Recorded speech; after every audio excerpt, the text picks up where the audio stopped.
Sudafrica è Sudafrica, il Sud America. Ma dove vuoi? È il Sud America. Ma bene, che domanda stupida però, e si trova nel Sud dell'America, no?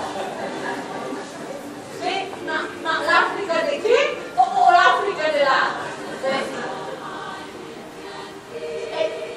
È logico, no?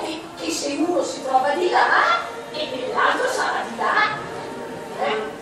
Ho capito? Buongiorno Carolina, buongiorno Irene. Oh, che bello! Dai, fammi toccare, prego. Non sto picciando però, potrebbe stirarlo. Ma come l'hai profumato? Ho usato l'affetto aromatizzato alle noci di cocco.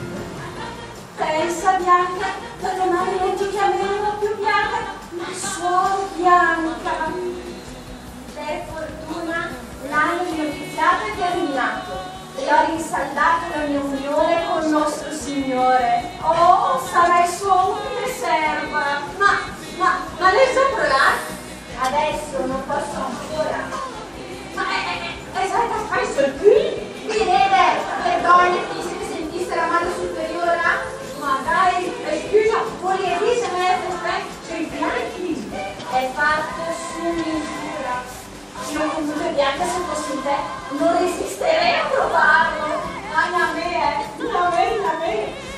Mi sono donata al Signore e alla comunità religiosa e come segno di questa relazione ho preso l'abito religioso. Se lo metto prima del tempo è un atto di disobbedienza e voi dovrete imparare queste piccole cose se un giorno voi diventare suore. Ma Bianca, una volta che la suora mi avesse fatto i voti, cosa lo fai? La permanente ai gay? Irene, che domande assurde che mi fai? Una suora, Dopo aver preso i voti di povertà, castità e obbedienza, non deve mai dedicarsi alle cure della bellezza. certo, a parte il decoro personale